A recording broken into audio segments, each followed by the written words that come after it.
Hey everybody, welcome, welcome to Hidden Horror.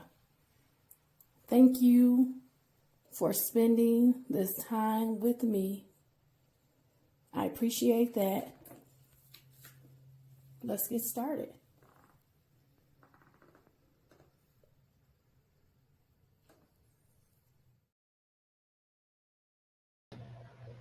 Hey everybody, welcome to Hidden Horror. How are you guys feeling? How are you doing? Are you staying hydrated today? I hope so. So before I get started with this video, I just want to go over a few things from my prior video about the motion to continue, which was denied by Judge Steven Hippler. I was really frustrated and I didn't probably take more time to kind of filter out some of those ideas that I had, but there was a 20-page order regarding the motion to continue denial.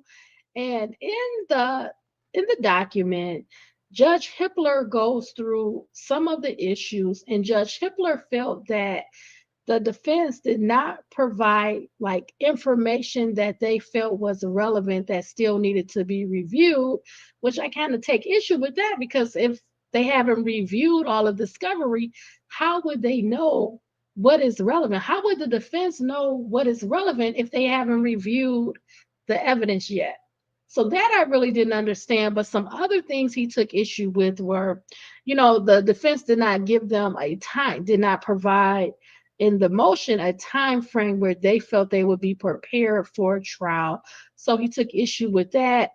He was not concerned so much about appointing the special prosecutor and them investigating the leak relating to the Dateline episode because he said that could come where it's not even successful, where we don't figure out what the leak is, and we're delaying the trial for what, when that may not even be a successful endeavor to find out where the leak came from.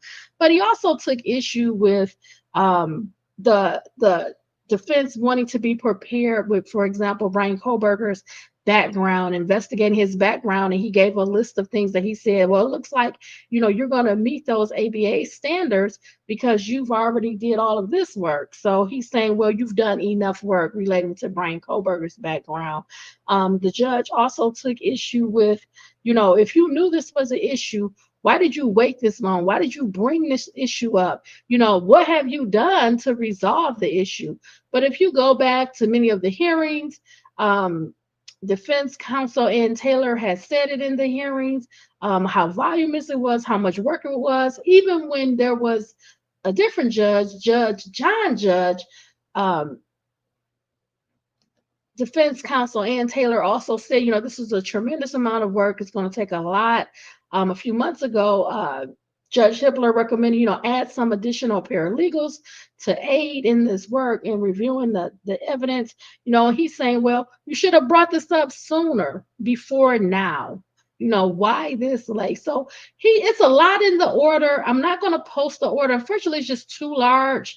But I didn't feel that I needed to go in depth. It's just I should have said a few more things and I didn't. So I've done that now. I feel more satisfied, and we can now start talking about the alternative perpetrators and the fact that Judge Hippler also denied the motion for Bryan Kohberger to, as part of his defense, to put on evidence, information, witnesses possibly regarding alternate perpetrators. You could cross-examine those witnesses. You can ask questions, things like that, right? So that motion was also denied, but I do have that motion for you. I do have the order for you. It's just a 7-page order. I linked it on the Hidden Horror Facebook page. If you ever want to find anything in the case, you can go to any search engine, type the name. You're going to find it, or if you go to the court's page, the docket is there. You can obtain the docket entries yourself, okay? But I do have this docket entry regarding the order relating to the motion to present the alternate perpetrators theories, evidence, etc. Okay. Again, that was also denied by Judge Hippler, and we're going to go over that. So I want to go to, my apologies. I have to pull up the article because I always try to have an article for you. So it's not just me saying something, it's documented. Okay. Let's see.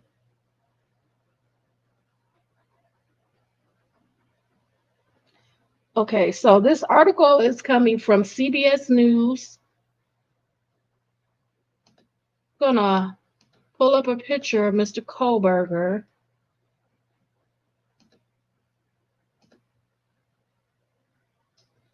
I'll get a different picture of him.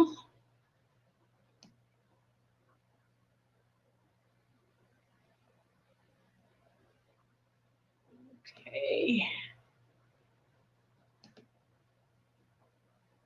As I read the article, okay. This article is dated June 27, 2025. The title is Idaho Murders Judge Rejects Bryan Kohberger's Request to Present Theories of 4 Alternate Perpetrators. Okay. An Idaho judge says he won't postpone the quadruple murder trial of the men accused in the stabbing deaths of 4 University of Idaho students, while also rejecting the defense team's request to present evidence suggesting possible alternate perpetrators. 4th District Judge Steven Hippler made the ruling Thursday, telling Bryan Kohberger's attorneys that jury selection will begin in August and opening arguments will likely be held around August 18th. Hippler rejected the request from Kohberger's lawyers to present the jury with theories of 4 alternate perpetrators, writing that evidence presented by the defense is entirely irrelevant. And listen, you guys, I'll break it down when we get to the document. But I put in my notes, 2 mainly things that's very striking to me is Judge Hippler is assuming he's taking as fact that the killer or killers drove to 1122 King Road. That is not a fact. And that should be presented to the jury, right? Did they walk? Did they drive? Did they skateboard? Whatever, that should be presented to the jury. And the other piece is he's saying that these 4 alternative perpetrators, their DNA does not match. But we know that there was DNA found at this crime scene, 1122 King Road, that was not processed. We know the blood DNA on the handrail and the blood on the glove was not processed. And guess what, everybody? There could be more evidence that was not processed. Do we have the DNA profiles of the 3 male mixture under Madison Mogen's fingernail clippings? Do we know whose DNA that belongs to? Was it ever processed? I don't think it was, but I'm not sure. So I'm going to say allegedly, okay? Anyway, let's move on because this is like so frustrating. Let's continue.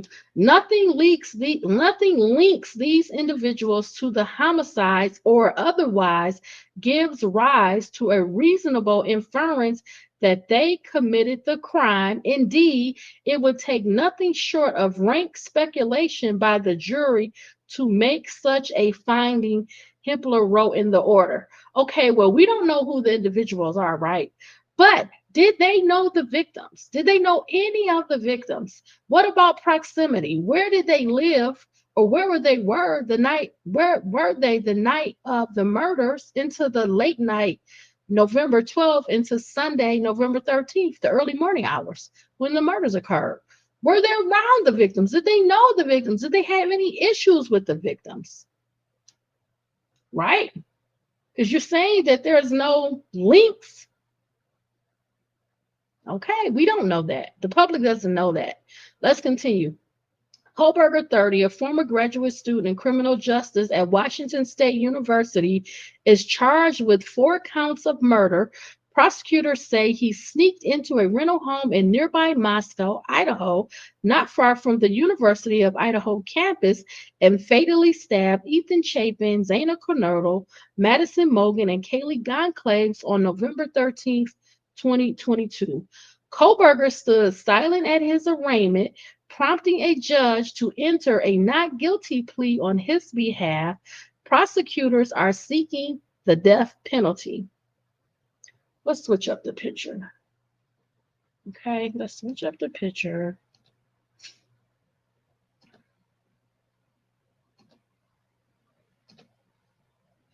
Defense attorney Ann Taylor had asked the judge to delay the proceedings.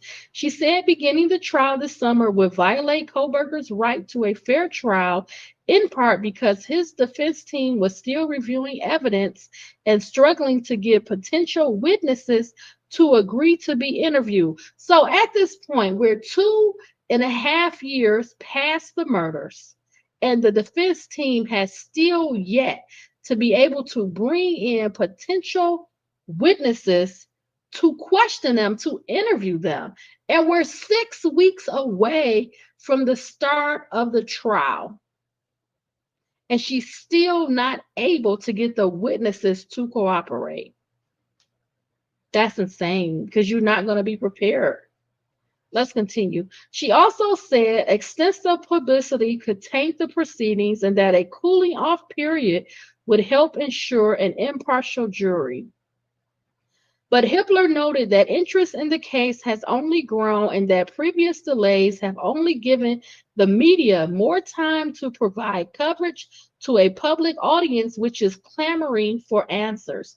The longer the public is made to sit and wait for the facts to come out at trial, the more time there is for inflammatory, speculative stories, movies and books to circulate, and more time for prior ones to be rebroadcast, purchased, viewed, and consumed by the public, he wrote.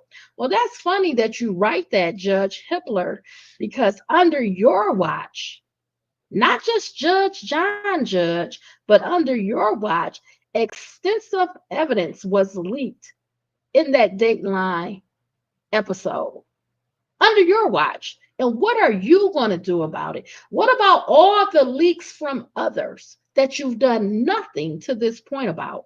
You've ignored it. And we see it all the time.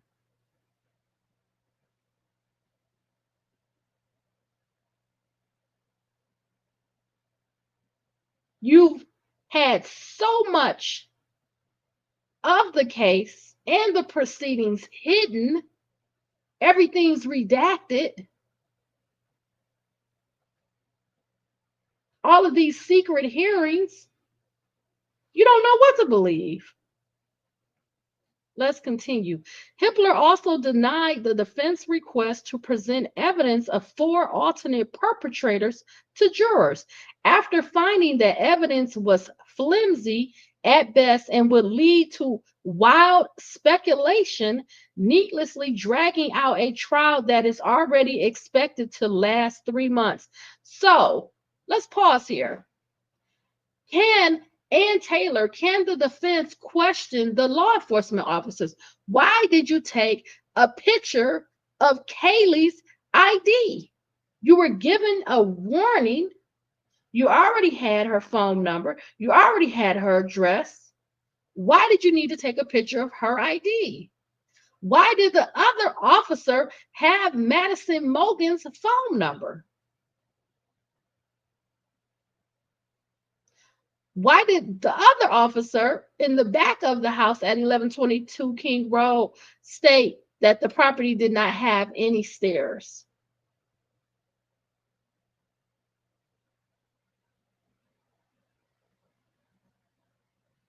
We're going to move on.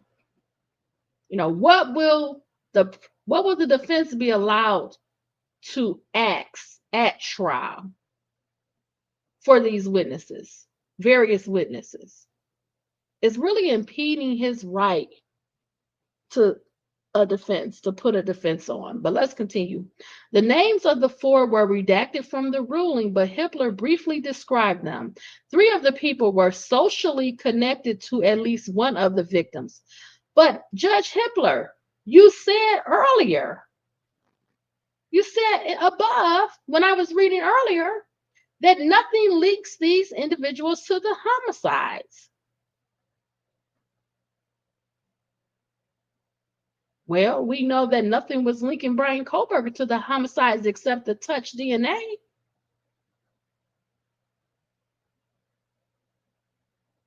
Let's continue. The names of the four were redacted from the ruling, but Hippler briefly described them. Three of the people were socially connected to at least one of the victims and interacted with them socially in the hours before the killings. So, three of the people were socially connected to at least one of the victims. They interacted with them socially in the hours before they were killed.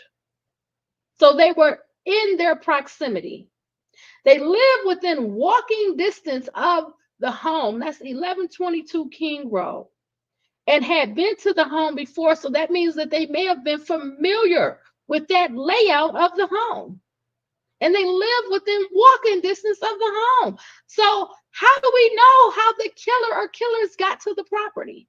Is it possible that they walked to the property? Because I told you, I started feeling like the people were on foot. They were on foot. I told you that in a couple of videos ago. So these three possible alternative perpetrators, one, at least three of them knew the victims. Two, they interacted with them socially in the hours before the killings. And what does that mean? Were they physically around them? Did they interact with them online? Did they talk to them on the phone? Were there text messages? Because interacted, you're going to have questions, right? And that's what a trial is for. That's what the evidence for the jury to hear and decide. They live within walking distance. That's number three. That's proximity of the home, of the murder house, 1122 King Road. And they had been there before, number four. So how can you then say that they're not connected to the homicides? How do you know what the interactions were, what the history was, what kind of relationship they had with these three people? Let's continue. The fourth person had only a passing connection to one victim after noticing her at a store several weeks before the deaths, Hippler said. So when you say notice her, does that mean that there was some interaction? Was that a possible stalker? Did they know each other? Because he noticed her. Was there a love interest there? Because if we're referring to Kaylee Goncalves, I don't know. She thought she had a stalker, right? Let's continue. All four cooperated with investigators. So what does that mean? Does that mean they all gave their DNA? They all gave their fingerprints? They all turned over their phone and the activity on their phone? They gave alibis for where they were. They provided their DNA, their hair, their blood. They provided their shoe impressions, the clothing they wore that night. What does that mean when you say they cooperated? Did they submit to an interview? Did they submit to a polygraph test? What does that mean? Let's continue. All four cooperated with investigators and their DNA didn't match samples taken at the crime scene, Hippler said, and there is no admissible or significant evidence that any one of them had a motive, was present at the crime scene, or was otherwise connected to the crime. So let's break this down. Bryan Kohberger doesn't have a motive. So what does that mean if none of them have a motive? And you don't have to prove motive in a crime. You don't have to prove that there was a motive. So how is that relevant? Judge Hippler? And then when you talk about the DNA, we already know that we have some unprocessed DNA. We have the blood DNA on the handrail that goes from the first floor to the second floor. We have the blood DNA on the glove, and we possibly have DNA under Madison Mogen's fingernail clippings. There was a 3 male DNA mixture. So with all of this unprocessed DNA, how can you say that? It is still up to the jury, right, to hear this potential evidence and testimony. Let's continue. There is not a scintilla of competent evidence connecting them to the crime, Hippler said. Well, we don't know that. We don't know that because you know what I see? I see and hear that these are the victims' peers, that they knew them, that they had been to the house before, they interacted with them, they connected with them.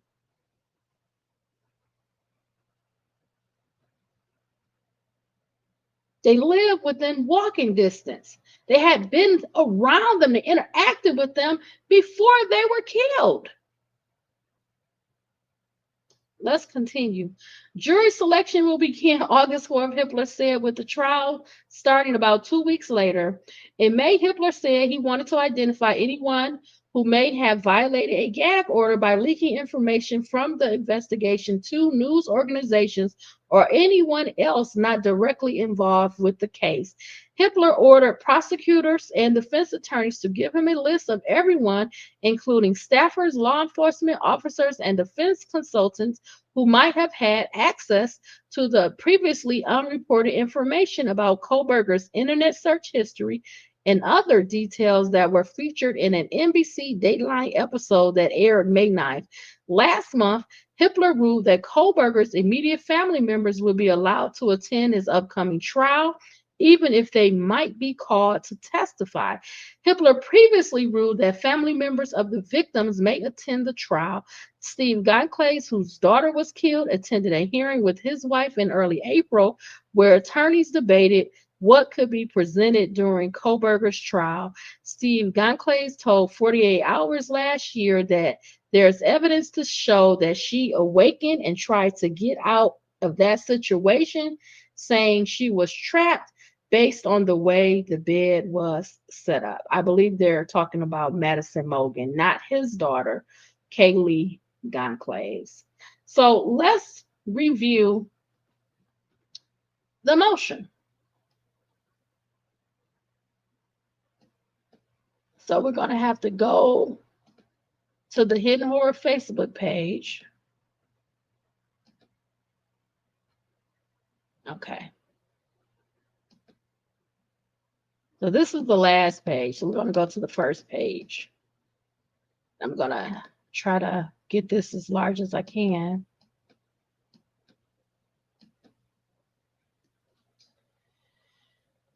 Okay. It says, we're not going to read it all. My apologies, but we're going to just go over some parts of it, but we're not going to read every word. So we're going to jump down. It says, defendant filed his offers of proof and evidence in support, identifying 4 individuals as potential alternate perpetrators. The state objects to the presentation of this evidence at trial, arguing it fails to satisfy the standards under State versus Meister.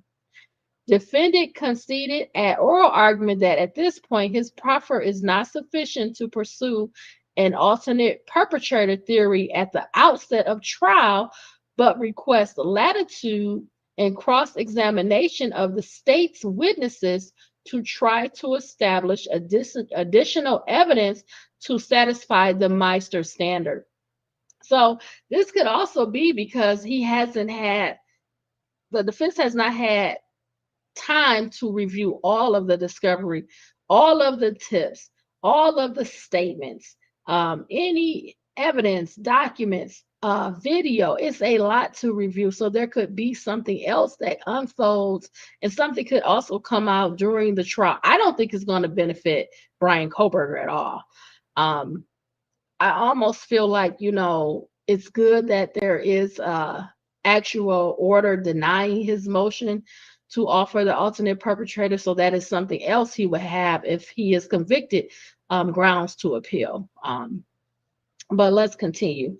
The court concludes that at this time, defendant's alternate perpetrator proffer is inadmissible under Meister, as it is irrelevant and or excluded by Idaho Rules of Evidence 403. However, this does not foreclose defendant from cross-examining law enforcement regarding the reasonableness of its investigation and its follow-up on plausible leads.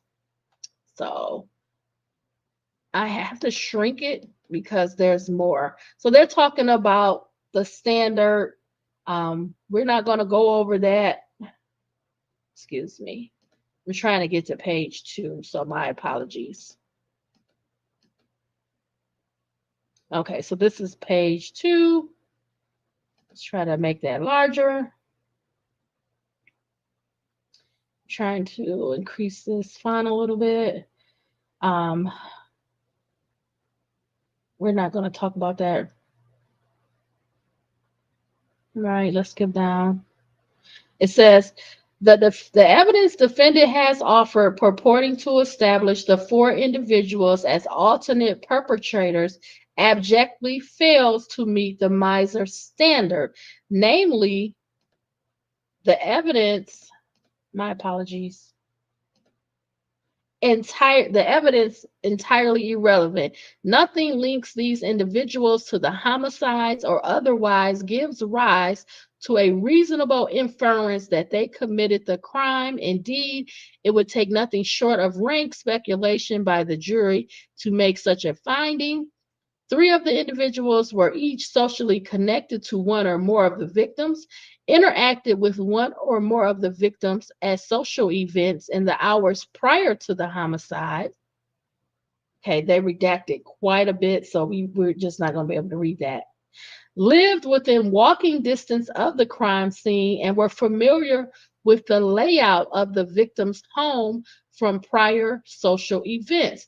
While perhaps this evidence could suggest an opportunity to commit the crime, which no doubt is an opportunity shared by dozens of others in the victim's social circles, there is no compelling evidence that any of them had a motive to kill the victims, much less physically harm them or a means to do so.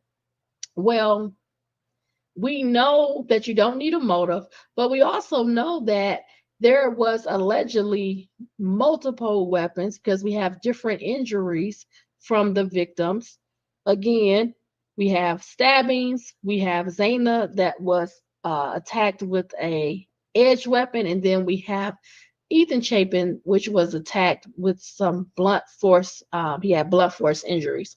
So we have multiple injuries, various injuries, possibly different weapons, possibly multiple attackers, and also we don't have the alleged knife, if it was a knife used, but we do know that in this area, from online sources and pictures, that many of these college students had various types of knives, including machetes and K-bar knives, okay? This was something common in this area. Although those pictures have been scrubbed from the internet, people did capture them early on from various college students' pages in this area, okay? Let's continue. Further, there is no evidence connecting them to the crime scene. They have each cooperated with the law enforcement. And again, we don't know the level of cooperation, right? And they provided DNA samples, fingerprints, and allowing searches as requested. Notably, lab testing has excluded their DNA from samples taken from the crime scene and victims. So again, we still have that unprocessed DNA that we don't know who it belongs to. Okay, we don't, at least it's been disclosed that it has been unprocessed. That may not even be true because law enforcement can lie to us. So that may not be true. I don't know. We know that there was allegedly some cleanup done at 1122 King Road, so they may not have those fingerprints, those shoe impressions, et cetera, because the defense is going to put on evidence that the crime scene was cleaned up. Okay. So let's continue. The fourth individual did not know the victims, but had a passing connection to one of them while noticing her shopping at a store approximately 5 weeks prior to the homicide. So again, we have time. This is leading up to the homicides. Was this possibly the stalker that Kaylee Goncalves allegedly had, or she thought she had? Okay, let's continue. He followed her briefly out the exit of the store while considering approaching her to talk. He turned away before ever speaking to her. The event was captured on a surveillance camera. This individual subsequently cooperated with law enforcement, providing his phone number and a DNA sample. As with the other alleged alternative perpetrators, lab reports exclude his DNA from the samples taken from the crime scene and victims, and there is no evidence connecting him to the crime scene. Let's continue. Let's go to page 5. Collectively, defendants' proffer with regard to these four individuals fails to give rise to even an inference that they committed the crimes, or otherwise make it more or less likely that defendant was the perpetrator. Therefore, it is irrelevant under Idaho Rules of Evidence 401. Defendant has provided no probative, admissible, significant evidence of motive, ill feelings, means, presence at the scene, or any other connection to the crime that could possibly move the ball to the extent it supports an alternative perpetrator theory. At best, defendant offer of proof can give rise to only wild speculation that it is possible any one of these four individuals could have committed the crimes, which is inadequate under Meister. Again, inference that another person could have committed the crime will most likely not be relevant. In other words, it is not sufficient for a defendant to merely offer up unsupported speculation that another person may have committed the crime, which is all defendant has done here. Even if there was a shred of probative value in the proffered evidence beyond wild speculation, it is excluded by Idaho Rules of Evidence 403, as the 10th Circuit noted regarding alternate perpetrator evidence. It is not sufficient for a defendant merely to offer up unsupported speculation that another person may have done the crime. Such speculative blaming intensifies the grave risk of jury confusion, and it invites the jury to render its findings based on emotion or prejudice.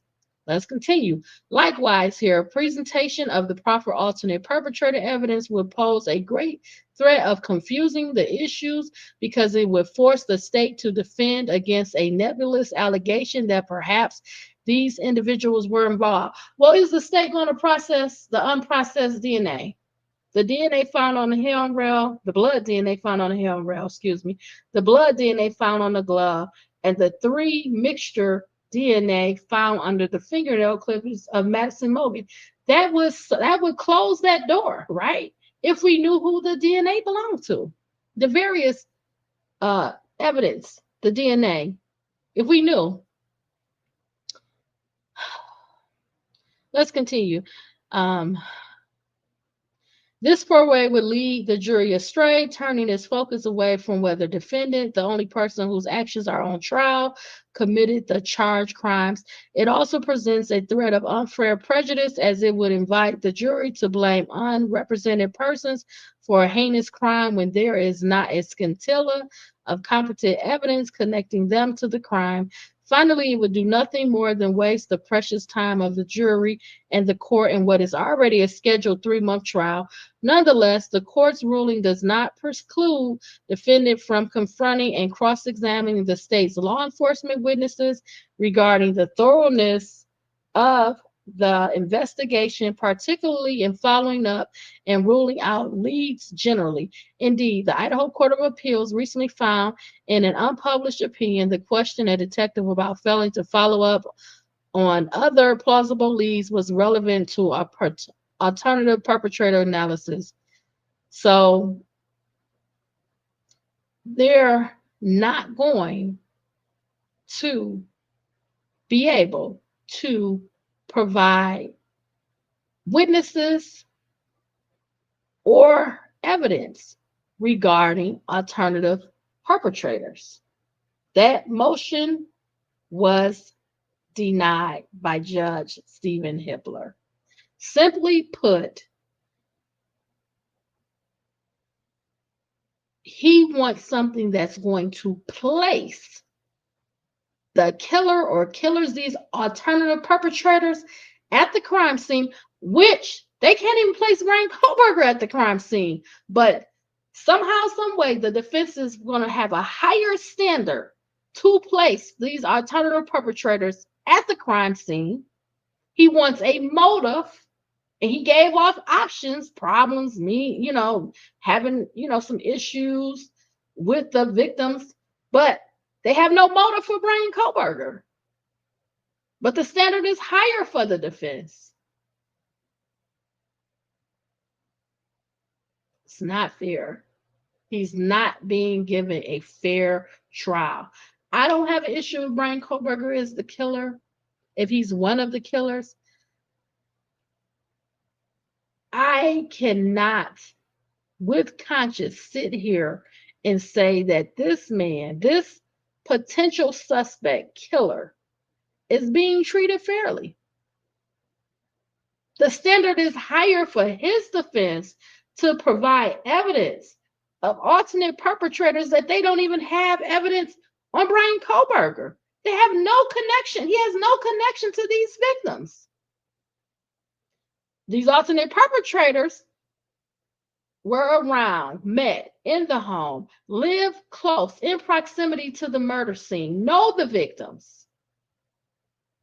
They have more of a connection than Bryan Kohberger. Then the motive. What were their interactions like? What were their relationships like? What were their friendships like? Did they get along? Were they friendly? Did they have problems? Did they have issues? Bryan Kohberger doesn't even know these people. They're not even in the same age group. Bryan Kohberger is older than them. Bryan Kohberger goes to a different university. He lives in a different state. He doesn't live near the victims at 1122 King Road. He didn't attend Idaho State University. He didn't live in this area, this college town. He didn't know the victims. They have no connection, no text messages, no social anything related to Bryan Kohberger, but they have for 3 of the 4 alternative perpetrators. What were the ongoings leading up to the murders of Ethan and Zaina, Kaylee and Maddie? What was going on in their worlds? Who were they interacting with? What was their text messages like? What were they doing on social media? Who were they talking to on the phone? Who were they interacting with? Who were they hanging out with? What were they involved in? What were they doing? Did they have issues with anybody? Because Kaylee thought she had a stalker. Allegedly, Madison Morgan flushed drugs down the toilet, and she was told, they're gonna get you. Allegedly, Ethan Chapin was in a fight the night of his murder. You don't hear anybody talking about any of this stuff. What do the investigators say about these issues?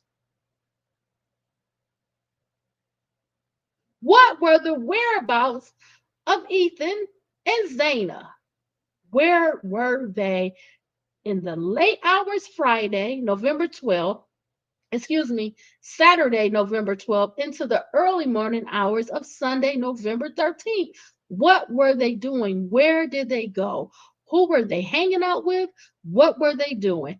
When did they arrive at home at 1122 King Road? How did they arrive at 1122 King Road? When did the activity on their cell phones stop, cease, end? What were their individual injuries? What does their toxicology screen show? What do those reports show? Who had issues with them? Who did Ethan allegedly fight the night of his death? And was Zaina there? Did Zaina intervene? Did Zaina get involved? Did Zaina fight too? Because there's rumors about her too. Why did Kaylee leave the property 1122 King Road? She was already at home, staying at home about 2 weeks prior to the murders. Why wasn't she at the property? What happened? What made her leave? Was Maddie and Kaylee on good terms at the time? Were they doing okay? Was their friendship okay? We got a lot of questions. And none of them really involve Bryan Kohberger. If we look into the victims, if we look into their lives, if we look into what they were doing, where they were, if we look at their cell phone activity, if we look at the last interactions, the last things they were doing, it will reveal a lot. And if we go to the two surviving roommates, what were they doing that night into the morning hours? Were they at 1122 King Road? Did they stay in a house full of death and blood dripping down the walls? Not calling 911 for hours, hearing the screams, seeing the body of Zaina on the ground, hearing someone run upstairs and run downstairs, hearing Kaylee and Maddie in a tussle, in a fight, in a battle for their lives, Kaylee being stabbed more than 50 times. And what about what happened to Ethan? Being viciously attacked, sliced, cut, bleeding out. So much blood that it was leaking out of this home. Zaina taking on the attacker or attackers.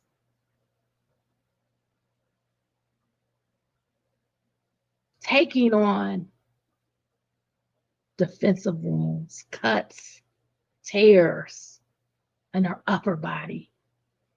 Being hit, struck with an edged weapon. Ethan being struck with a blunt force object.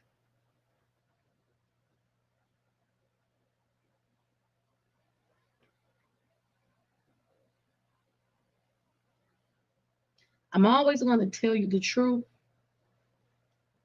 And I knew pretty early on that Bryan Kohberger was either not the assailant, not the killer, or multiple killers killed Idaho 4. And I told you, I showed you that he didn't have one scratch on him. When Bryan Kohberger was arrested in December, at the end of December 2022, he didn't have a scratch on him. And when they put up the selfie that Bryan Kohberger allegedly took Sunday, November 13th at about 10:30 a.m., he didn't have a scratch on his face, neck, hands. I just knew he didn't do it. So I'm going to keep going over this case. I'm going to come back. We're going to get ourselves prepared for these next 6 weeks. I'm still, unfortunately, trying to find any information I can on the autopsies and the toxicology screen. That has not left my mind. I'm still working hard on that. I still want to go over the IgG, but a lot of things are really not available anymore. I don't know if someone's going to scrub in the internet, but it's very hard to put information together. And I was trying to find a hearing where they talked about the IgG. It was disgusting. It's disgusting. This case is really injustice, but we're going to keep working for justice for our 4 victims. We have Kaylee Gonclaves, 21, Madison Morgan, 21. These are our best friends growing up together, seemingly making the right decisions in life. And then we have Ethan Chapin, just an athlete, an all-around, just wonderful person. It's a triplet. Then we have Xana Kanoto. She was a gymnast. Her and Ethan were 20 years old. They were in a relationship. And it all ended. Someone or some people decided to take the lives of these 4 people.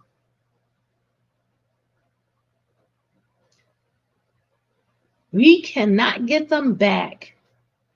But what we can do is we can do everything in our power to try to figure out, uncover who killed these 4 bright students, the Idaho 4. Thank you for spending this time with me. I really, really appreciate it. I want you to stay safe, stay smart, stay savvy. Be well, all my friends. Thank you. Bye, everybody.